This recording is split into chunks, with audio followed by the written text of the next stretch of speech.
Welcome back to Kavitha's kitchen. ಇವತ್ತು ನಾನು ಪನ್ನೀರ್ ಪಲಾವ್ ಮಾಡಿ ತೋರಿಸ್ತಾ ಇದ್ದೇನೆ. ಇದು ಮಕ್ಕಳ ಲಂಚ್ ಬಾಕ್ಸಿಗೆಲ್ಲ ಕ್ವಿಕ್ ಆಗಿ ರೆಡಿ ಮಾಡಬಹುದು. ಅದಕ್ಕಾಗಿ ಈಗ ನಾನು ಪ್ಯಾನಿಗೆ ತುಪ್ಪ ಹಾಕಿ ಪನ್ನೀರನ್ನು ಕಾಯಿಸ್ಕೊಳ್ತಾ ಇದ್ದೇನೆ.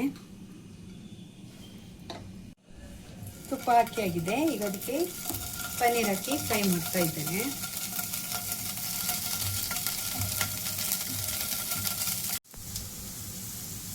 ಪನ್ನೀರ್ ಫ್ರೈ ಗೋಲ್ಡನ್ ಬ್ರೌನ್ ಬರೋವರೆಗೆ ಹುರಿಬೇಕು. ಹಾಗೆ ಫ್ರೈ ಆಗಿದೆ ಇದೀಗ. ಈಗ ನಾನು ಪಲಾವ್ ಮಾಡಲಿಕ್ಕೆ ಕುಕ್ಕರ್ ಇಟ್ಟಿದ್ದೇನೆ. ಅದಕ್ಕೆ ಸ್ವಲ್ಪ ತುಪ್ಪ ಹಾಕ್ತಾ ಇದ್ದೇನೆ.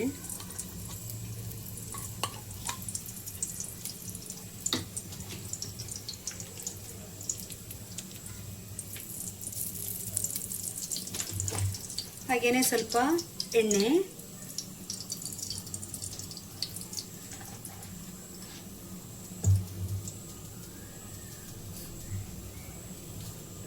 ಇದಕ್ಕೆ ಮಸಾಲೆ ಪದಾರ್ಥಗಳು ಪಲಾವ್ ಎಲೆ, ಚಕ್ಕೆ, ಲವಂಗ, ಏಲಕ್ಕಿ, ಹಾಗೆಯೇ ಇನ್ನೊಂದು ಪಲಾವ್ ಎಲೆ, ಇದು ಮನೆಯಲ್ಲೇ ಆದಂಥದ್ದು, ಅದು ಎಲೆ ಹಾಕ್ತಾ ಇದ್ದೇನೆ.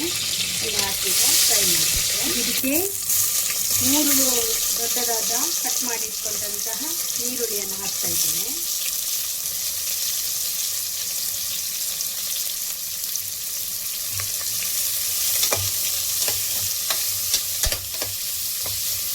ಇದೀಗ ಸ್ವಲ್ಪ ಫ್ರೈ ಆಗಿದೆ. ಈಗ ಇದಕ್ಕೆ 2 ಚಮಚದಷ್ಟು ಶುಂಠಿ ಬೆಳ್ಳುಳ್ಳಿ ಪೇಸ್ಟ್ ಹಾಕ್ತಾ ಇದ್ದೇನೆ.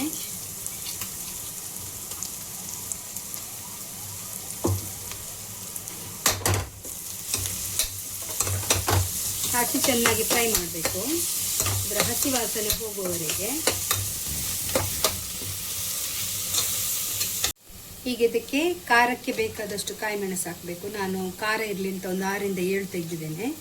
ಅದನ್ನು ಹಾಕಿ ಮಿಕ್ಸ್ ಮಾಡಬೇಕು. ಹಾಗೆ ಕ್ಯಾರೆಟ್, ಅರ್ಧ ಕಪ್ಪಷ್ಟು ಕ್ಯಾರೆಟ್ ತಗೊಂಡಿದ್ದೇನೆ. 1 ಕಪ್ಪಷ್ಟು ಬೀನ್ಸ್ ಹಾಕ್ತಾ ಇದ್ದೇನೆ.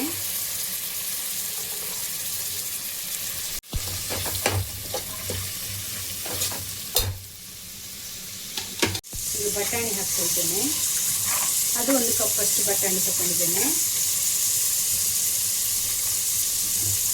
ಚೆನ್ನಾಗಿ ಮಿಕ್ಸ್ ಮಾಡಬೇಕು.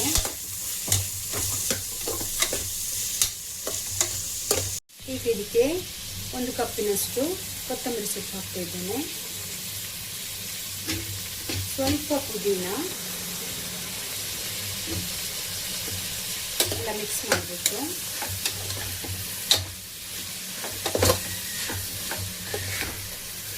ಹಾಗೇನೆ ನಾನು ಪಲಾವ್ ಪುಡಿ ಹಾಕ್ತಾ ಇದ್ದೇನೆ. ಬೇಕಿದ್ರೆ ಹಾಕ್ಬೋದು, ಬೇಡದಿದ್ರೆ ಅದನ್ನು ಸ್ಕಿಪ್ ಮಾಡ್ಬೋದು. ನಾನಷ್ಟು ಒಂದು 1 ಟೀ ಸ್ಪೂನ್ ಅಷ್ಟು ಹಾಕ್ತಾ ಇದ್ದೇನೆ. ಈಗ ಎಲ್ಲ ಮಿಕ್ಸ್ ಮಾಡಬೇಕು. ಈಗ ಇದಕ್ಕೆ ಫ್ರೈ ಮಾಡಿ ಇಟ್ಕೊಂಡಂತಹ ಪನ್ನೀರ್ ಹಾಕ್ತಾ ಇದ್ದೇನೆ.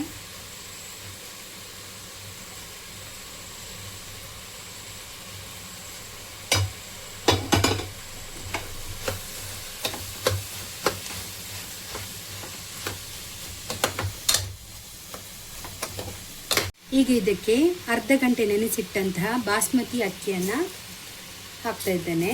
ತೊಳೆದು ನೆನೆಸಿಟ್ಟಂಥದ್ದು. ನಾನು 3 ಲೋಟ ಅಕ್ಕಿ ತಗೊಂಡಿದ್ದೇನೆ. ಎಲ್ಲ ಚೆನ್ನಾಗಿ ಮಿಕ್ಸ್ ಮಾಡುವ. ಒಂದು ಡಿಫ್ರೆನ್ಸ್ ಏನು ಹೇಳಿದರೆ, ನೀರಿನ ಬದಲು ನಾನಿಲ್ಲಿ ಕಾಯಿ ಹಾಲು ಹಾಕ್ತಾ ಇದ್ದೇನೆ. ಇದು ತುಂಬ ಟೇಸ್ಟಿಯಾಗಿ ಆಗ್ತದೆ. ನಿಮಗೆ ಬೇಕಿದ್ರೆ ಹಾಕ್ಬೋದು, ಆದರೆ ಹಾಕಿದ್ರಂತೂ ಇದರ ಟೇಸ್ಟೇ ಬೇರೆ. ದಪ್ಪ ಹಾಲು 2 ಲೋಟ ಹಾಕಿದೆ. ಮತ್ತು ಉಳಿದದ್ದು 3 ಲೋಟ ಅಕ್ಕಿ ತಗೊಂಡಿದ್ರಿಂದ ಈಗ ಉಳಿದ 2 ಲೋಟ ದಪ್ಪ ಹಾಲು ಹಾಕಿ ಆಗಿದೆಲ್ಲ. ಈಗ ಉಳಿದ 6 ಲೋಟ ನೀರು ಹಾಕ್ಲಿಕ್ಕಿರೋದ್ರಿಂದ ಇನ್ನು ಉಳಿದ 4 ಲೋಟ ನಾನು ಈಗ ಹಾಕ್ತಾ ಇದ್ದೇನೆ. ಅದು ಮತ್ತೆ ಫಸ್ಟ್ ಹಾಲಲ್ಲ, 2ನೇ ಹಾಲು ತೆಗೆದದ್ದನ್ನು ಹಾಕ್ತಾ ಇರುತ್ತೆ.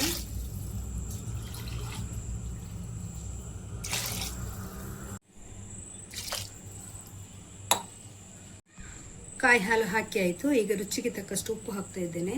ಅದು ನಿಮ್ಮ ಅನುಸಾರವಾಗಿ ನಿಮಗೆ ಎಷ್ಟು ಬೇಕೋ ಅಷ್ಟು ಹಾಕಿ ಚೆನ್ನಾಗಿ ಮಿಕ್ಸ್ ಮಾಡುವ. ಎಲ್ಲ ಮಿಕ್ಸ್ ಆಗಿದೆ. ಇದನ್ನು 1 ವಿಸಿಲ್ ಇಟ್ಟು ಬೇಯಿಸಿದ್ರೆ ಪಲಾವ್ ರೆಡಿ. ಪನ್ನೀರ್ ಪಲಾವ್ ರೆಡಿಯಾಗಿದೆ. ಇದನ್ನೀಗ ಒಂದು ಪ್ಲೇಟಿಂಗ್ ಮಾಡುವ.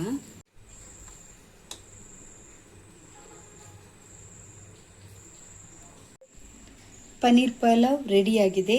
ತುಂಬ ಟೇಸ್ಟಿಯಾಗಿದೆ. ನೀವು ಟ್ರೈ ಮಾಡಿ. ಹಾಗೆ ರೆಸಿಪಿ ಲೈಕ್ ಆದರೆ ಲೈಕ್ ಮಾಡಿ, ಶೇರ್ ಮಾಡಿ, ಸಬ್ಸ್ಕ್ರೈಬ್ ಮಾಡಿ. ಬೆಲ್ ಐಕನನ್ನು ಒತ್ತಲಿಕ್ಕೆ ಮಾತ್ರ ಮರಿಬೇಡಿ. ಖಂಡಿತ ಟ್ರೈ ಮಾಡಿ. Thank you.